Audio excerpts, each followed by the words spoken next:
Assalamualaikum warahmatullahi wabarakatuh. Pertama-tama, izinkan saya mengucapkan terima kasih karena hari ini saya diberi kesempatan untuk mempresentasikan materi yang menurut saya sangat menarik dan dekat dengan kehidupan kita sehari-hari. Saya sangat senang bisa berbagi tentang sesuatu yang sebenarnya sering kita alami tapi jarang kita sadari. Perkenalkan, saya Aisyah Sekar Asmoro dengan NPM 0211241162 dari kelas 3A Fakultas Ekonomi dan Bisnis Prodi Manajemen. Hari ini saya akan membawakan presentasi berjudul Satu Suara dalam Perbedaan Seni Komunikasi Bisnis Antar Budaya Jawa, Sunda, dan Medan. Tujuan dari presentasi ini adalah memahami bagaimana perbedaan budaya khususnya Jawa, Sunda, dan Medan mempengaruhi cara kita berkomunikasi dalam dunia bisnis. Apa hambatan yang sering muncul dan bagaimana kita bisa menyatukan perbedaan itu menjadi kekuatan dan kolaborasi kerja. Nah, untuk mempersingkat waktu, mari kita masuk ke materi yang ingin dipresentasikan. Indonesia kaya akan budaya dan bahasa dalam dunia bisnis. Hal ini menjadi kekuatan sekaligus tantangan. Budaya Jawa, Sunda, dan Medan memiliki gaya komunikasi yang berbeda, namun bisa disatukan melalui seni komunikasi yang cerdas dan beretika. Nah, komunikasi antar budaya dalam bisnis adalah proses bertukar informasi, ide, dan nilai antara orang dari budaya berbeda untuk mencapai tujuan bersama. Dalam konteks ini, komunikasi bukan hanya apa yang disampaikan, tapi juga bagaimana cara menyampaikannya agar diterima dengan baik oleh pihak lain. Nah, di sini juga ada ciri-ciri komunikasi tiap budaya. Yang pertama ada budaya Jawa. Ini budaya Jawa itu mengutamakan kesopanan, bicara halus, dan menghormati hierarki. Contohnya, "Nggih Pak, mungkin sakit dipertimbangkan lagi." Ini merupakan gaya halus dan tidak langsung menolak. Sedangkan budaya Sunda itu ramah, lembut, dan suka membangun suasana akrab. Contohnya, "Hehe, punten pisan atuh, tadi teh saya kirain udah beres." Nah, terakhir ini ada budaya Medan. Medan itu tegas, terus terang, dan ekspresif. Contohnya, langsung aja kita bahas hasil ya, biar cepet beres. Nah, semua gaya ini bisa saling melengkapi dalam tim bisnis lintas budaya.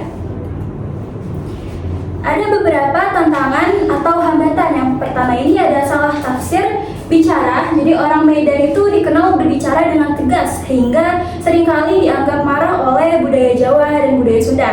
Yang kedua ada stereotip budaya. Jadi adanya anggapan bahwa budaya lain lebih keras, menghambat, atau tidak tegas itu bisa membuat prasangka dan menghambat kerjasama. Yang ketiga ada perbedaan cara memberi kritik. Nah, budaya Jawa dan Sunda itu cenderung menyampaikan kritik secara halus dan tidak langsung, sementara budaya Medan itu lebih belak-belakan dan terus terang. Nah, contoh kasusnya itu dalam rapat orang Jawa atau orang Sunda mungkin menunda komentar untuk menjaga perasaan, sedangkan orang Medan langsung menyampaikan pendapatnya. Seni dalam komunikasi. Seni komunikasi ini berarti menyampaikan pesan dengan cerdas, empatik, dan menyesuaikan gaya dengan lawan bicara. Kuncinya bukan mengubah jati diri, tapi menyesuaikan cara agar pesan ini tetap sopan dan efektif. Nah, seperti musik juga, setiap budaya itu punya iramanya atau intonasi dalam berbicara yang membuat seni komunikasi itu menjadi kemampuan untuk memahami harmoni itu bersama. Strategi dan menyatukan perbedaan. Jadi gunakan bahasa netral, hindari logat atau istilah daerah yang sulit dimengerti pihak lain. Misalkan menggunakan bahasa Indonesia yang baik dan benar. Membangun empati, pahami alasan dibalik gaya bicara orang lain. Yang ketiga ini ada dengarkan dengan aktif, jangan hanya menunggu giliran bicara, tapi pahami maksudnya.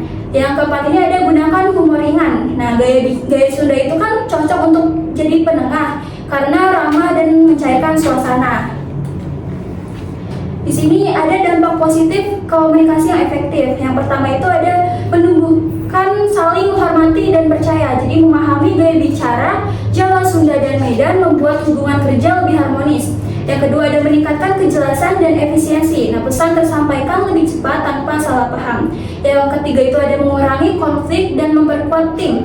Jadi perbedaan cara bicara itu jadi kekuatan, bukan hambatan. Yang keempat ada membentuk identitas profesional Indonesia. Jadi sopan seperti Jawa, ramah seperti Sunda, dan tegas seperti Medan.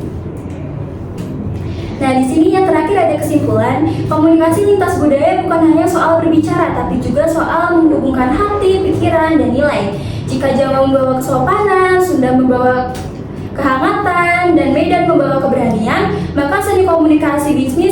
sejati adalah menyatukan semuanya menjadi harmoni. Nah, presentasi saya sudah selesai. Terima kasih semuanya. Saya harap materi yang saya bawakan ini dapat bermanfaat bagi teman-teman semua. Wassalamualaikum warahmatullahi wabarakatuh.